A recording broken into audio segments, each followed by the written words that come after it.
Hi, ഞാൻ doctor പ്രിയ, Q1 health കെയറിലെ homoeopathic ഫിസിഷ്യനാണ്. ഇന്ന് ക്ലിനിക്കിൽ ഒരുപാട് പേര് വരുന്നുണ്ട്. 15 കിലോ ഒരു മാസം കൊണ്ട് എങ്ങനെ കുറയ്ക്കാം ഡോക്ടറെ എന്നൊക്കെ ചോദിച്ച്. നമുക്കറിയാം, ഇത് നമ്മൾ 1-2 ദിവസം കൊണ്ട് വിചാരിച്ചാൽ നടക്കുന്ന ഒരു പ്രോസസ്സല്ല. കൃത്യമായ ഡയറ്റും വ്യായാമവും ഒക്കെ വേണം. നമുക്ക് ഇന്ന് ഈ വിഷയത്തെക്കുറിച്ച് സംസാരിക്കാം. എന്താണ് ഒബിയസിറ്റി അഥവാ അമിതവണ്ണം?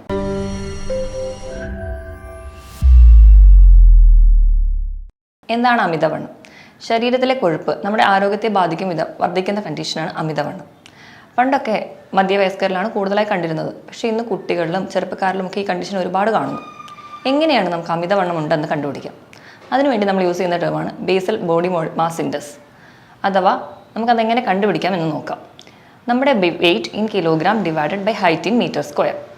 അതായത് അതിങ്ങനെ ചെയ്യുമ്പോൾ 18-നും 25-നും ഇടയിലാണ് വാല്യൂ കിട്ടുന്നതെങ്കിൽ അതിനെ നോർമൽ എന്ന് പറയും.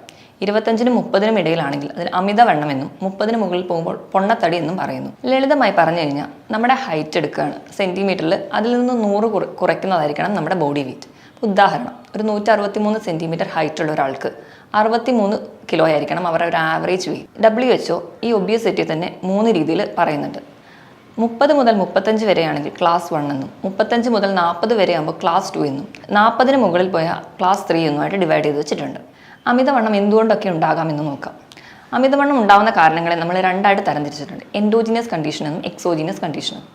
എക്സോജീനിയസ് കണ്ടീഷൻ എന്ന് പറഞ്ഞാൽ പുറത്തുനിന്നുള്ള കാരണങ്ങൾ, നമ്മുടെ ഫുഡിൻ്റെ അളവ് കൂടുന്നു, വ്യായാമം കുറയുന്നു തുടങ്ങിയ കാരണങ്ങൾ. എൻഡോജീനിയസ് എന്ന് പറഞ്ഞാൽ ശരീരത്തിൻ്റെ തന്നെ കാരണങ്ങൾ, ചില ഹോർമോണൽ ഇംബാലൻസ്, ഉദാഹരണം തൈറോയിഡിൻ്റെ ഒക്കെ ഇംബാലൻസ് മൂലം നമുക്ക് വണ്ണം വെക്കുന്നത് കാണാം. ഇതിന് പുറമെ തന്നെ ചിലർക്ക് പാരമ്പര്യം കൊണ്ടുവരാം, ചില മരുന്നുകൾ സ്റ്റിറോയിഡ്സ് കഴിക്കുന്നതുകൊണ്ട് വരാം, ചില അസുഖങ്ങൾ കൊണ്ട് നമുക്ക് വണ്ണം വെക്കാം. അതുപോലെ തന്നെ സ്ട്രെസ്സ് കാരണവും ചിലർക്ക് വണ്ണം വെക്കുന്നതായി കാണാം. ഇനി അമിതവണ്ണം കൊണ്ട് എന്തൊക്കെ കോംപ്ലിക്കേഷൻ ഉണ്ടാവും എന്ന് നോക്കാം.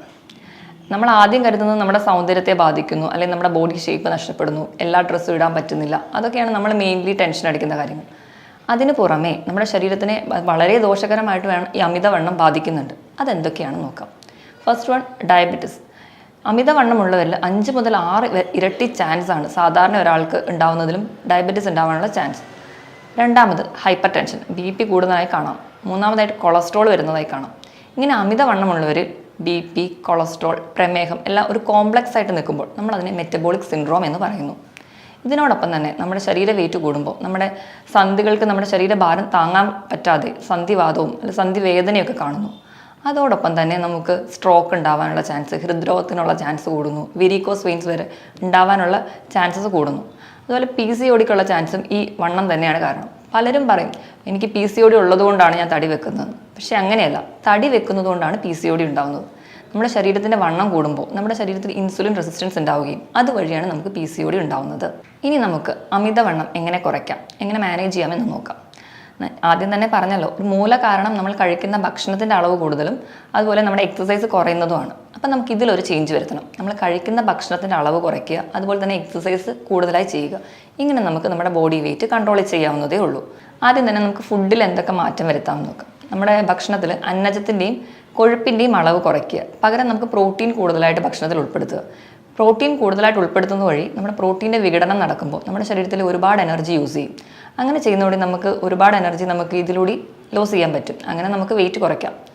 ഇതുപോലെ തന്നെ ഒരുപാട് വെള്ളം കുടിക്കുന്നത് നല്ലതാണ്. അതായത് നമ്മുടെ ശരീരത്തിന് 2 മുതൽ 3 ലിറ്റർ വരെ വെള്ളം കുടിക്കുക. വെള്ളം കുടിക്കുമ്പോൾ നമ്മുടെ മെറ്റബോളിക് ആക്ടിവിറ്റി കൂടുന്നു. അങ്ങനെ നമുക്ക് എനർജി ലോസ് വന്നിട്ട് വെയിറ്റ് നമുക്ക് കൺട്രോൾ ചെയ്യാം. നമ്മൾ കഴിക്കുന്ന ഭക്ഷണത്തിൽ കഴിക്കുന്ന അരി അടങ്ങിയ ഭക്ഷണങ്ങൾ നല്ല രീതിയിൽ തന്നെ നമുക്ക് കുറയ്ക്കണം. അതിന് പകരം നമുക്ക് ചോളം, കമ്പം തുടങ്ങിയ ധാന്യങ്ങൾ ഉൾപ്പെടുത്താവുന്നതേ ഉള്ളൂ. ഭക്ഷണത്തിൽ പ്രോട്ടീനോടൊപ്പം തന്നെ വെജിറ്റബിൾസും ഫ്രൂട്ട്സും കൂടുതലായിട്ട് ഉൾപ്പെടുത്തുക. പിന്നെ നമ്മൾ ഭക്ഷണം കഴിക്കുമ്പോൾ സ്കിപ്പ് ചെയ്യാതെ കഴിക്കാൻ ശ്രദ്ധിക്കുക. ചിലരൊക്കെ വെയിറ്റ് കുറയ്ക്കാൻ വേണ്ടി ഒരു നേരം പട്ടിണി കിടക്കാമെന്ന് വിചാരിക്കും. അങ്ങനെ നമ്മൾ ഭക്ഷണം കഴിക്കാതിരിക്കുമ്പോൾ നമ്മുടെ ശരീരത്തിൻ്റെ മെറ്റബോളിക് ആക്ടിവിറ്റി കുറഞ്ഞിരിക്കുകയാണ്. അത് കഴിഞ്ഞ് ഉടനെ നമുക്ക് നല്ലപോലെ വിശക്കുമ്പോൾ നമ്മൾ വീണ്ടും ഭക്ഷണം കഴിക്കും. അപ്പം നമ്മുടെ ശരീരം എന്താ ചെയ്യുന്നതെന്ന് വെച്ച് കഴിഞ്ഞാൽ അപ്പം കഴിക്കുന്ന ഭക്ഷണം എല്ലാം കൂടി സ്റ്റോർ ചെയ്യുകയാണ് ചെയ്യുക. അപ്പം യൂസ് ചെയ്യാതെ അതെല്ലാം കൂടി സ്റ്റോർ ചെയ്യും. അത് നമുക്ക് വീണ്ടും ബോഡി വെയിറ്റ് കൂട്ടത്തേ ഉള്ളൂ. അതുപോലെ നമ്മൾ ഭക്ഷണത്തിലൊക്കെ വയറിനൊന്നും വലിയ ബുദ്ധിമുട്ടുകളൊന്നും ഇല്ലാത്തവരാണെങ്കിൽ എരിവിൻ്റെ അംശം കുറച്ച് കൂട്ടിക്കഴിഞ്ഞാൽ നമ്മുടെ മെറ്റബോളിക് ആക്ടിവിറ്റി കൂടുന്നതായി കാണാം. അതുവഴി നമുക്ക് ഒരു എനർജി ലോസ് ഉണ്ടാക്കാം. ഇതുപോലെ തന്നെയാണ് നമുക്ക് കൃത്യമായ വ്യായാമം ചെയ്യുക എന്ന് പറഞ്ഞാൽ ദിവസവും 45 മിനിറ്റ് മുതൽ 1 മണിക്കൂർ വരെ ആഴ്ചയിൽ 5 ദിവസമെങ്കിലും വ്യായാമം ചെയ്യാൻ ശ്രദ്ധിക്കുക. പ്രത്യേകിച്ച് വ്യായാമം ചെയ്യുമ്പോൾ രാവിലെ തന്നെയൊക്കെ വ്യായാമം ചെയ്യുന്നവരാണെങ്കിൽ വ്യായാമത്തിന് പോകുന്നതിൻ്റെ മുമ്പ് ഒരു ഗ്ലാസ് കാപ്പി അല്ലെങ്കിൽ ഗ്രീൻ ടീ ഒക്കെ കഴിച്ചിട്ട് പോകുന്നത് നല്ലതാണ്. കാപ്പിയിലും ഗ്രീൻ ടീയിലും ഒക്കെ കഫീൻ എന്ന് പറയുന്ന ഒരു കണ്ടന്റ് ഉണ്ട്. കഫീൻ എന്ന് പറയുന്ന കണ്ടന്റ് നമ്മുടെ മെറ്റബോളിക് ആക്ടിവിറ്റി വർദ്ധിപ്പിച്ച് നമുക്ക് എനർജി ലോസ് ഉണ്ടാക്കാനായിട്ട് സഹായിക്കും. ഇനി രണ്ടാമതായിട്ട് എക്സസൈസ് ചെയ്തു. അത് കഴിഞ്ഞ് നമുക്ക് മൂന്നാമതായിട്ട് ചെയ്യാവുന്ന ഒരു കാര്യമാണ് ഇൻ്റർമീഡിയറ്റ് ഫാസ്റ്റിംഗ്. ഇൻ്റർമീഡിയറ്റ് ഫാസ്റ്റിംഗ് എന്ന് പറഞ്ഞു കഴിഞ്ഞാൽ 13 മുതൽ 16 മണിക്കൂർ വരെ 2 ഭക്ഷണത്തിനിടയിൽ ഗ്യാപ്പ് ഇടുക. അത് നമുക്ക് പല രീതിയിൽ ചെയ്യാം. ഒന്നാമത്തെ രീതി എന്ന് പറഞ്ഞാൽ രാവിലെയും ഉച്ചയ്ക്കും കൃത്യമായ സമയത്ത് ഭക്ഷണം കഴിച്ച് രാത്രിയത്തെ ഡിന്നർ കുറച്ച് നേരത്തെ കഴിക്കുക. ഒരു 6 മണിക്കോ 7 മണിക്കോ ഒക്കെ കഴിക്കുക. പിറ്റേ ദിവസം രാവിലത്തെ പ്രഭാത ഭക്ഷണം കുറച്ച് ലേറ്റായിട്ട് കഴിക്കുക. ഇനി രണ്ടാമത്തെ വിഭാഗം എന്ന് പറഞ്ഞു കഴിഞ്ഞാൽ രാവിലത്തെ ഫുഡ് സ്കിപ്പ് ചെയ്യുക, പകരം ഉച്ചയ്ക്ക് രാത്രിയും കൃത്യമായി ഭക്ഷണം കഴിക്കുക. പക്ഷേ നമ്മുടെ ബ്രേക്ക്ഫാസ്റ്റ് എന്ന് പറഞ്ഞാൽ നമ്മുടെ ബ്രെയിൻ്റെ ഫുഡാണ്. അപ്പോൾ ഏറ്റവും നല്ലത് ഫസ്റ്റ് മെത്തേഡ് ഫോളോ ചെയ്യുന്നതാണ്. ഇനി മൂന്നാമതായിട്ട് ആഴ്ചയിൽ 5 ദിവസം നോർമലായിട്ട് ഫുഡ് കഴിക്കുക, 2 ദിവസം ഉപവസിക്കുക. ഉപവാസം എന്ന് പറയുമ്പോൾ പൂർണ്ണമായിട്ട് ഭക്ഷണം ഒഴിവാക്കുകയല്ല, ഭക്ഷണത്തിൻ്റെ ക്വാണ്ടിറ്റിയും അതുപോലെ കലോറിയൊക്കെ കുറച്ചിട്ട് ഭക്ഷണം കഴിക്കാൻ ശ്രദ്ധിക്കുക.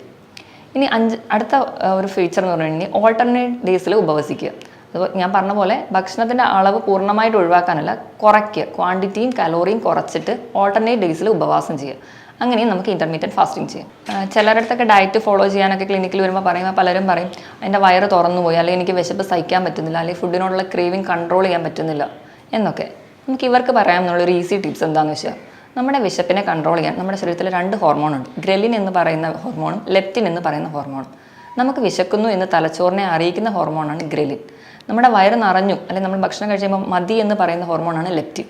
അപ്പം നമ്മൾ ഗ്രലിൻ്റെ അളവ് കുറയ്ക്കുകയും ലെപ്റ്റിൻ്റെ അളവ് കൂട്ടുകയും ചെയ്യുന്നത് വഴി നമുക്ക് വെയിറ്റ് കൺട്രോൾ ചെയ്യാം. നമ്മുടെ വിശപ്പ് കുറച്ച് നമുക്ക് വെയിറ്റ് കൺട്രോൾ ചെയ്യാവുന്നതേ ഉള്ളൂ.